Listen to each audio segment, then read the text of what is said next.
प्रिय बंधु नमस्कार।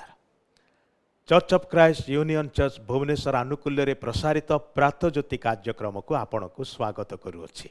आपण नियमित ये कार्यक्रम देखुअछंती, ईश्वर ठारू आशीर्वाद प्राप्त होउछंती, सेतिपाय आमने आनंदित। आपणकर मतामत पाइले आमे बहुत खुशी हो, कारण आपणकर सुचिंतित मतामत आम मान को साहाय्य करे। सेतिपाय ए पर्यंत जदि आम संगे जोगाजोग करिनाहांती, आपण आम संगे जोगाजोग करिया पाई चेष्टा करंतु।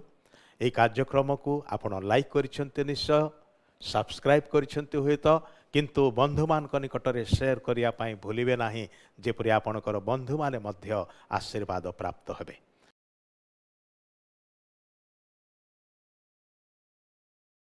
आम माने विशेष करिके गोटे विशेष प्रसंग नहीं कि आलोचना करुअछु, निमंत्रण।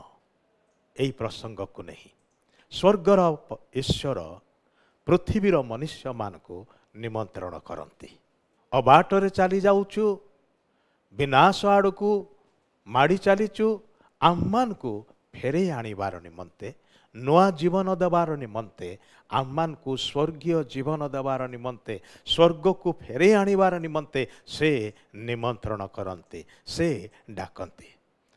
गत थर आम माने चिंता करिथुलु ईश्वर पापी मनुष्य मान को निमंत्रण करती। द्वितीय थर आम माने देखिथिलु ईश्वर दीनहीन मान को निमंत्रण करते। आज आम माने देखिबा प्रभु जीशु से भाराक्रांत लोक मान को निमंत्रण करती। प्रभु जीशु भाराक्रांत लोक मान को निमंत्रण करती। ईश्वरंकर वाक्य कथा लिखा अछि, माथ्यू पुस्तक तार 11 अध्याय 28 पदरे, हे परिश्रांत और भारग्रस्त लोक समस्ते मो निकट को आस, मु तुम्भ मान को विश्राम देवी। मोहर जुआली आपणा आपणा उपरे घेन, पुणी मो निकटरू शिख, कारण मु मृदुशील और नम्रचित। आउ तुम्भे माने आपणा आपणा आत्मारे विश्राम पाइब, जेणु मोहर जुआली सहज और मोहर भार उश्वास। स्वयं ईश्वर मनुष्य रूप से जिते अवतीर्ण हेले, प्रभु जीशु नाम से सर्वत्र परिचित हेले।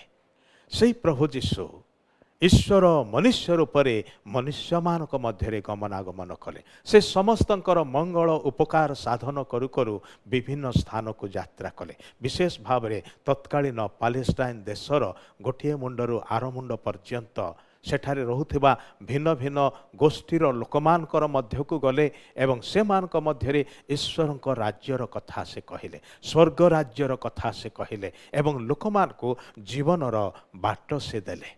से कहिले मु पथ सत्य आउ जीवन अटे, मो देई न गले केही पितांक निकट को आसी पारे नाही, ईश्वरंक निकट रे पहुंची पारे नाही। आउ सेथि पाई से निजे ही ईश्वरंक प्रति पथ स्वरूप होइकी आम मानकर निमंते एक बाट साजिके आसिले। आउ से जितले देखिले लोकमान को मनुष्य मानकर अवस्था केते कष्टदायक अटे।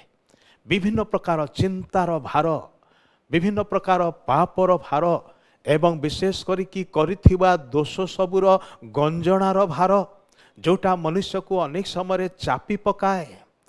केतेक विषय मनुष्य जीवन रे घटे, आउ से ताहा करिथाए जोथिपाई कि से समाज रे मुंड टेकी चालिबा को पारे नाही। ता निज परिवार लोक माने ताको छी बोली कहंती, तार साही पड़ोशी माने ताको ग्रहण करंते नाही। से गोटे बाटरे आसिला बेले अन्य माने दूरेई की चाली जांती। से समस्तंक द्वारा निजको घृण्य एवं प्रत्याख्यित बोली मने करे। केही ताहाकू ग्रहण करू नाहंती, केही ताहाकू बुझु नाहंती, किमा केही ताहाकू साहाय्य करिया पाई चाहंती नाही, केही ताहाकू प्रेम करंते नाही। ए प्रकार दुरावस्था रे से निजको पाए। आउ से प्रकार व्यक्ति मान को प्रभु जीशु कहउछंती, आस हे भाराक्रांत लोक माने, पापर बोझरे बोझग्रस्त हे जाइछ, तमे एते भाराक्रांत हेइछ जे मुंड ऊपर को टेकी पारुना हो, स्वर्ग आड़ को अनै पारुना हो। आस तुम्हें माने आत्मारे विश्राम पाइब। भाई भणी माने शारीरिक बोझ आम्मान को केते क्लांत करी पकाए। जदि आपण भार बहन करिवार केबे आपणकर अनुभूति अछि, ताहले निश्चय जानिथिबे किंबा गोटे बड़ बाक्स विशेष करके आपण कौन यात्रा अच्छा परिवार सहित जाऊँच कौन जगह को बुलवाई आपणकर बाक्स आ पूरा लुगापटा भर्ती करके नहीं से सुटकेसटा एत भारी थाए आपण स्टेशन रे सीढ़ी चढ़ी आर प्लाटफॉर्म को जीवे केते कष्ट हुए शारीरिक बोझ गुड़िक आम को क्लांत करे तेबे आत्मारे मन मध्यरे विवेकरे जो बोझ सबू रही पापर बोझ दोषर बोझ ओ कहीं मु एते बड़ा भूलटा करदेली मु ए प्रकार कथा ताकू कहीं कहली जद्वारा कि से आउ मते अनै जाऊ नाही ता संगे मोर कथबार्ता हो पारुना आम मानकर एडे सुंदर संपर्क थिला आमे परस्पर बंधु थिलु मात्र एबे तिक्तता आसी जाइछि आउ सेई गंजणा सेई दोषर से जो दंशन आम मान को भाराक्रांत करुछि एई अवस्था को अन्य माने बुझिबा को पारंती नाही आम मान को भली मनीष बुझा पारती ना बेले बेले आम मैंने आम मानकर अति निकटतर बंधुंक सहित आम मैंने हूँ तो यह बांटी थाउ मात्र से माने संपूर्ण रूपे आम मान को बुझी पारती ना भूल बुझा चेष्टा करती से माने आम मानकर दोष खोजती तू यहाँ करमती है आउ किए कहती भल ही तो एमती सेतेबेले आम मानकर मन भांगी जाए हृदय भांगी जाए आम माने अंतर मध्य विदीर्ण हो जाऊ आहुरी कष्ट आसे आखिरु लुह झरे मनरे कोह जात हुए क्या कही पारुना हो सही पारुना हो ए प्रकार असंभाल अवस्था से अवस्था को प्रभु देखते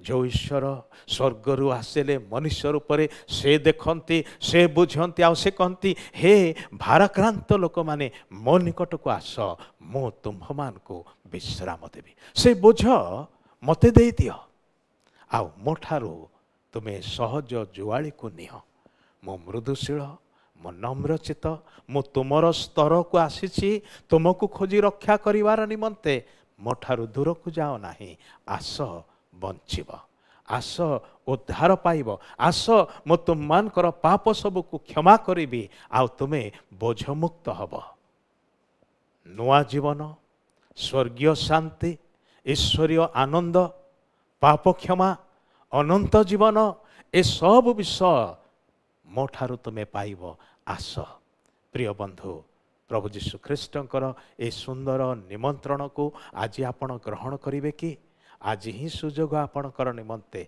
आपण निजकू ताहांक ठारे दियंतु कहंतु हे प्रभु मु आसीछि तुमर डाकरा शुणी आसीछि मते दया करिके क्षमा कर मोर ए बोझ सब नहीं जाओ एवं मते मुक्त कर मते तुम निजर शांति एवं विश्राम मते दियो जेपरि मो आत्मारे विश्राम पाइबी यह जदि विश्वासर सहित ताहांक निकटरे कहिबे से निश्चित रूपे आपणकर प्रार्थना शुणी आशीर्वाद करिवे बहुत बहुत धन्यवाद आपण धैर्य धरी शुणुथिबारु प्रभु आपणको आशीर्वाद करंतु।